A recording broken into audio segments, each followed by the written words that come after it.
Welcome back to the human limit. I'm going to ask you something before we begin tonight, and I want you to actually sit with it. Don't answer fast. Don't reach for the comfortable, reflexive thing that your brain offers you in the first 2 seconds. Here it is. You are hanging in the open air. Below you, nothing. Or rather, not nothing. Rock, glacier, the kind of distance that turns a human body into a footnote. Above you, somewhere in the white chaos of the storm, your best friend, your climbing partner, the man you've shared ropes with for 11 years, the man whose daughter calls you uncle, and between you and the void, a single anchor, a piston of ice driven into the mountain 3 days ago by hands you trust with your life. And right now, that anchor is moving. Millimeter by millimeter, you can feel it through the rope. You can feel it through your harness, through your spine, through every nerve ending that is still reporting for duty in the cold. The math is simple, brutal, absolute. The anchor holds one of you, not both. The physics of the mountain do not negotiate. They don't care about your friendship. They don't care about your daughter's birthday next month, or the way your partner makes coffee every morning at base camp, or the 11 years of stories you've built together above the tree line. The mountain is not cruel, it is simply indifferent, and in that indifference it has handed you the worst decision a human being can make. On your belt, a knife, 4 inches of steel. Above you, the rope connecting you to the anchor, connecting you to him. What do you do? I want you to hold that question through everything I'm about to tell you tonight, because the man at the center of this story, a man I'll call the survivor at his own request, held that question for approximately 40 seconds on the north face of a 7,000-meter peak in the Karakoram Range. And in those 40 seconds, he made a choice that he has spent the last 9 years trying to understand. This is his story. These are, in part, his words. My name is not important tonight. What's important is that you listen. To understand what happened on that mountain, you have to understand who Elias Vance was. Not what he became in the aftermath. Not the name on the memorial placard at the Alpine Club in Innsbruck. Not the face in the framed photograph at the base camp lodge that still hangs there, I'm told. A candid shot, him mid-laugh, wind pulling his red jacket sideways.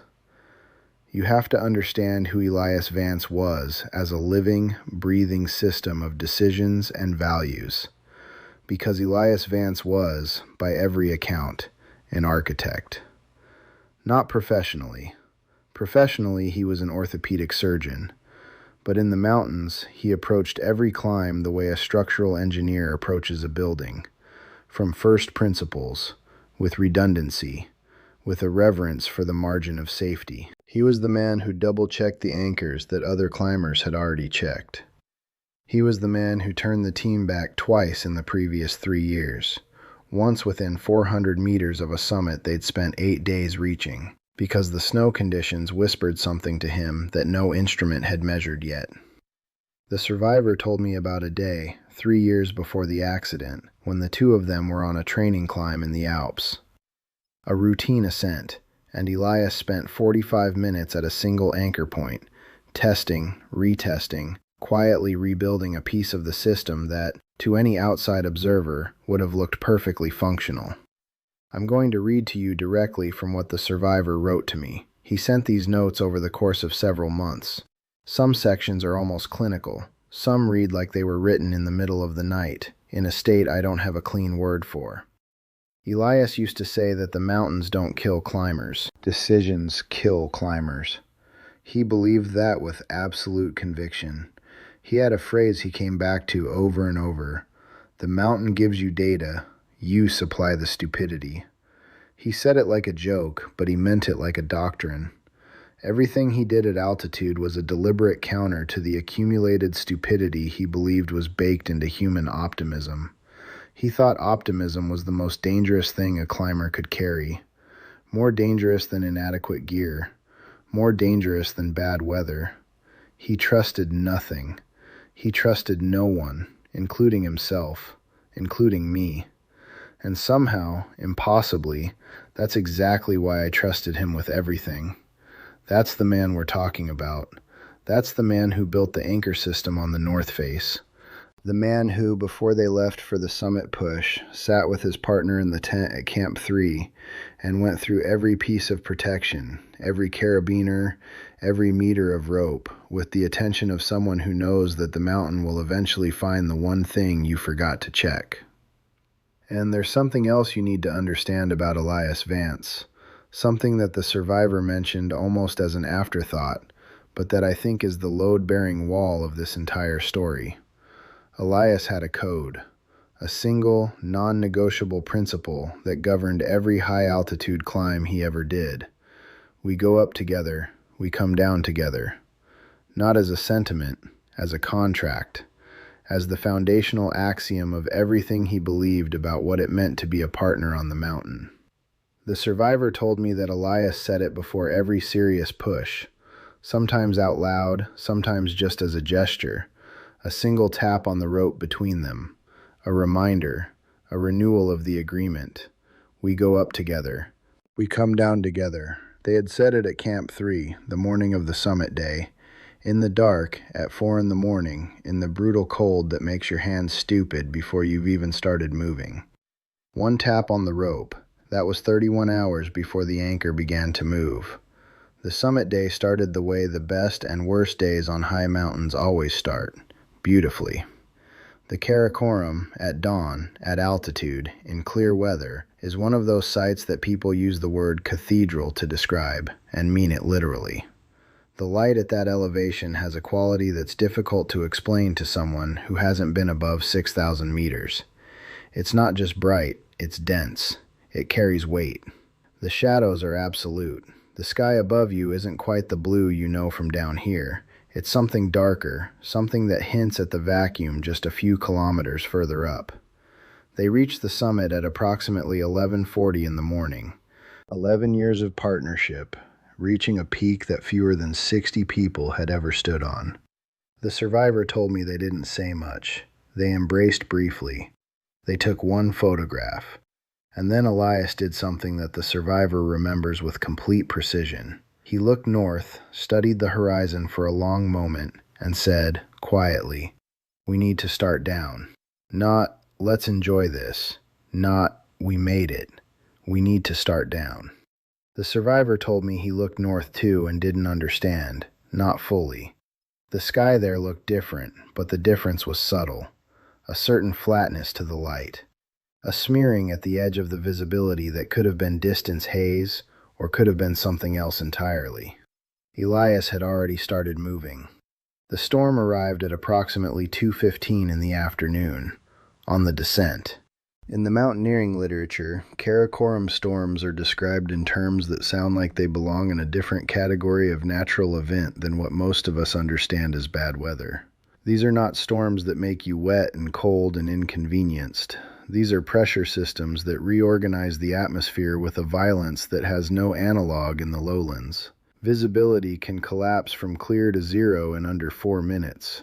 Wind speeds that structural engineers would model against the failure point of steel frame buildings. Temperature drops that transform sweat-dampened clothing from insulation into lethal conductor, pulling heat out of a human body at a rate that the body simply cannot replace. They were at approximately 6,800 meters when it hit. The survivor described it to me, and here I need to read his words directly, because my words are insufficient for what he experienced. It came from the north, the way Elias had read it coming, but reading it and experiencing it are two completely different things. One moment I could see 50 meters in every direction. Then I could see 10. Then I could see Elias, 4 meters ahead of me on the rope. And nothing else. The sound was, I don't have the right word. It wasn't loud the way thunder is loud. It was total. It replaced everything. It replaced the inside of my head. I remember thinking, very clearly, that I could no longer remember what silence felt like. And then the slope moved. The avalanche was not large by Karakoram standards. This is important context. It was not the kind of catastrophic event that sweeps entire sections of a mountain clean. It was what climbers call a slab release, a section of wind-packed snow, dense and cohesive, that detached from the slope above them and came down with the silence that avalanches have before the noise catches up. It caught the survivor first. What happened in the next 8 seconds is reconstructed from what he could tell me, and from the physical evidence that the rescue team documented 2 days later. He was hit from the left, driven sideways off the ridgeline, and went over the edge. The rope connecting him to Elias went taut with a force that would have registered at somewhere between 4 and 6 kilonewtons of load. To give you a frame of reference, the human body, anchored and braced, can absorb roughly 2 kilonewtons before structural failure. A well-placed ice screw in solid alpine ice is rated to hold approximately 12 kilonewtons. The anchor on that section of the route was a single ice piston, 22 centimeters, driven by Elias himself, 3 pitches below the summit, into ice that had been compromised by the temperature fluctuations of the previous 48 hours. The system held. For the first several seconds, it held, and then it began to move. I need you to understand the physical reality of what the survivor was experiencing at this moment, because this is where the moral dimension of the story becomes inseparable from the physical one. And to make a fair judgment, if judgment is even the right word, you need to be in his body. He is hanging in open space. His back is to the mountain face. He cannot see the rock or ice above him because his body is rotating slowly on the rope.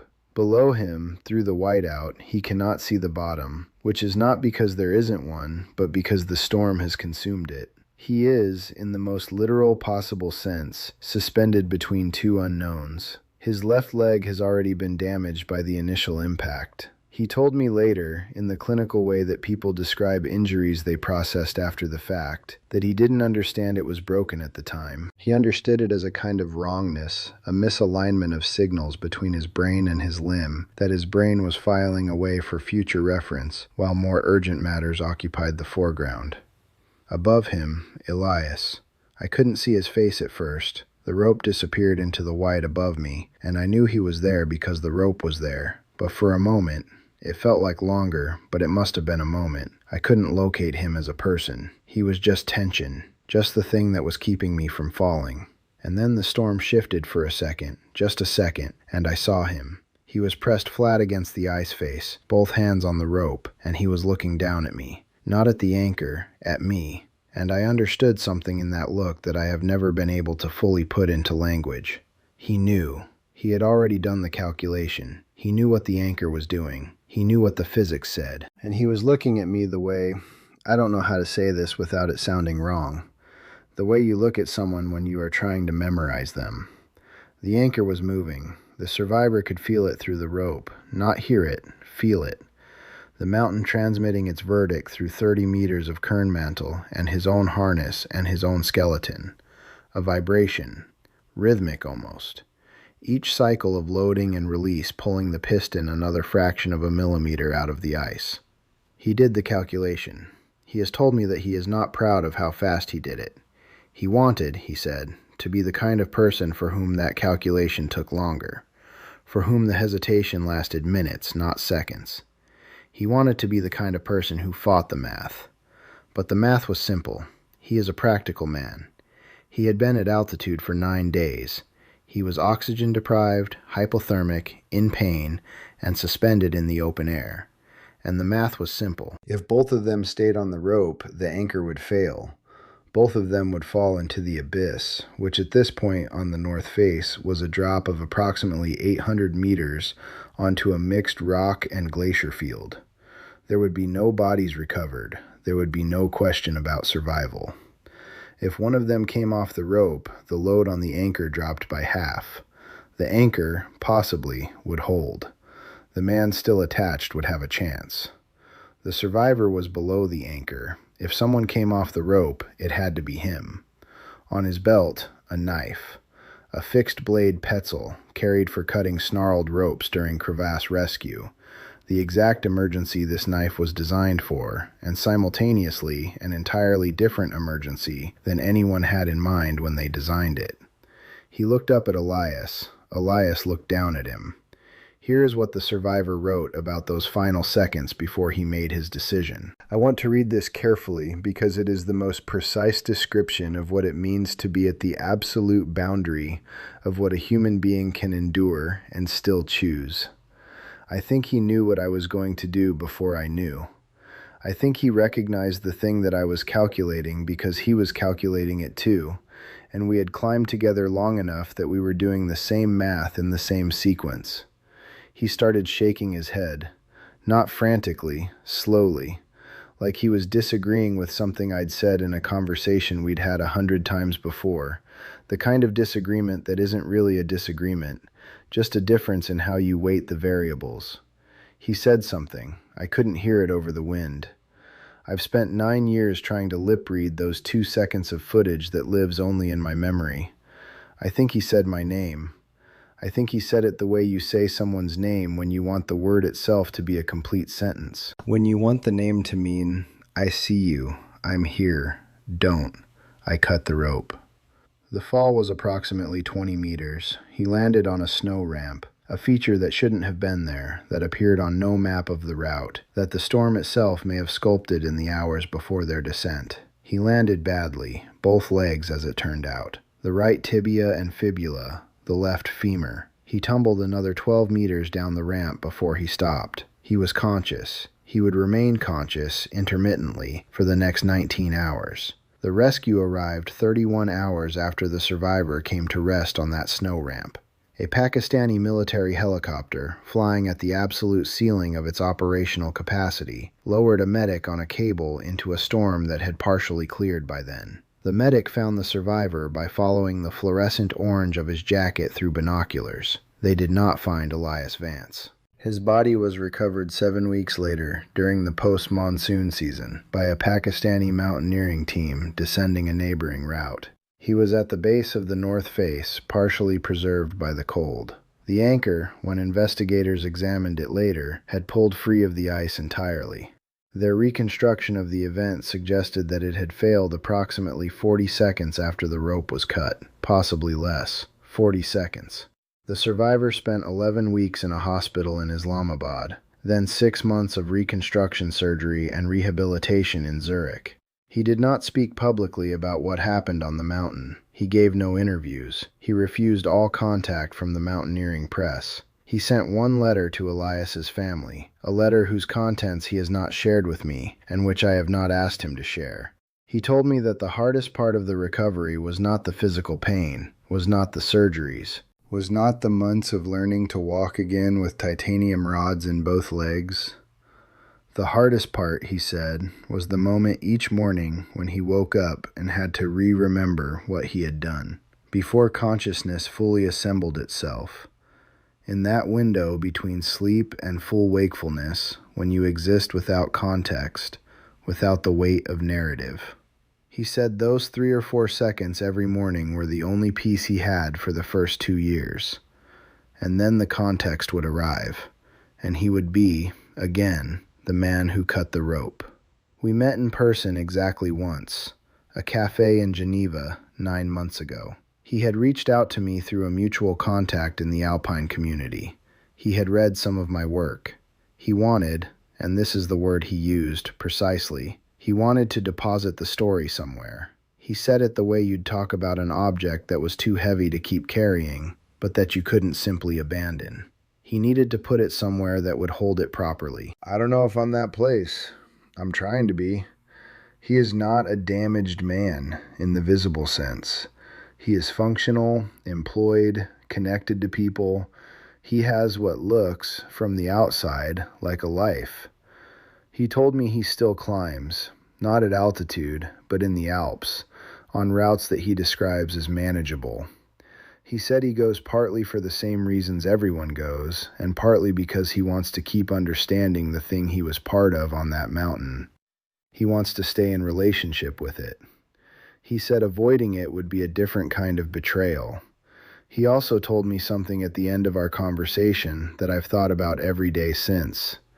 He said that people, when they hear the story, the few who know it, tend to split into 2 camps immediately. The first camp says, you made the only rational choice. You survived. That's what survival means. You can't carry guilt for physics. The second camp doesn't say anything, but their silence has a texture that he knows how to read. And he said that neither camp has ever helped him. What he's looking for, he told me, is not absolution, not condemnation. He's looking for someone who is willing to sit inside the complexity without resolving it, without flattening it into a lesson, without converting it into a verdict. He looked at me across the table and said, "The right choice and the survivable choice were the same thing." I've been trying to figure out for 9 years whether that means I was lucky, or whether it means those two things are always the same thing, whether survival is its own kind of morality, whether the mountain, by making it physically possible for me to survive, was telling me something, or whether the mountain was just indifferent and I happened to be the one who was still breathing. He picked up his coffee, he looked out the window. He said, "I don't know which one I need to be true. I've been doing this for a while now, sitting with stories that live at the outer edge of human experience. Stories where the normal grammar of good and bad, right and wrong, courage and cowardice breaks down. Where those words keep their shape but lose their content, like ice at the thaw line, still white, still solid looking, but no longer capable of bearing weight. This is one of those stories. I don't think the survivor made the wrong choice. I'm not sure the concept of a wrong choice is coherent in those 40 seconds, with those variables, at that altitude, in that storm. The ice piston confirmed his calculation when it pulled free 40 seconds later. The mountain, in its indifference, verified the math. But I also can't tell you that he made the right choice, because Elias Vance is dead.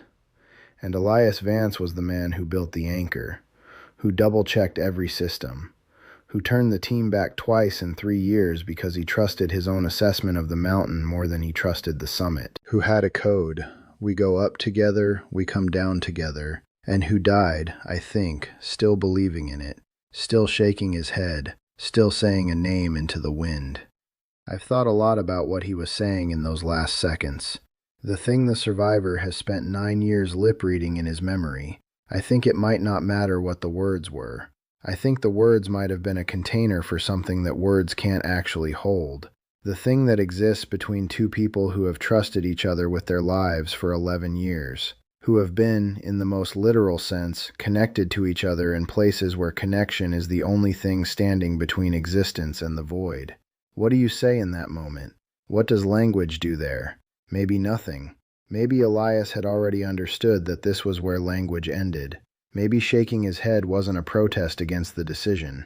Maybe it was an acknowledgement of the geometry of the situation. The way you might shake your head at a problem that has only one solution, not because you reject the solution, but because you can't believe it's come to this.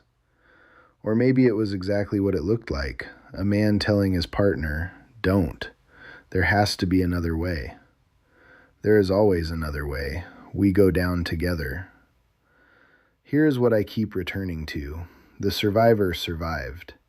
He is in Geneva, or wherever he is today, thinking the thoughts he always thinks at the moment between sleep and waking. He is carrying the weight of a choice that the mountain handed him in a storm, without his consent, in 40 seconds. And I genuinely believe this, that the weight itself is part of the survival, that the fact that he can't put it down, can't arrive at a clean verdict, can't sort himself into hero or villain, is not a failure of his moral psychology, it's evidence of it. It's the proof that he understood, even in those 40 seconds at 6,800 meters, exactly what he was choosing. Not just to live, anyone with a knife and an anchor failing above them might choose to live. He chose to know. He chose to live with the full knowledge of what living cost. He cut the rope and kept his eyes open. I don't know if that's courage. I don't know what the word is.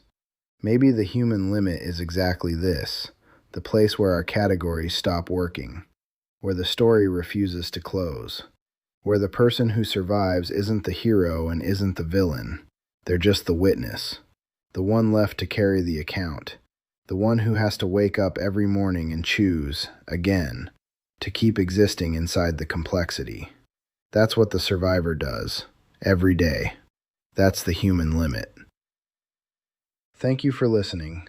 Take care of each other out there.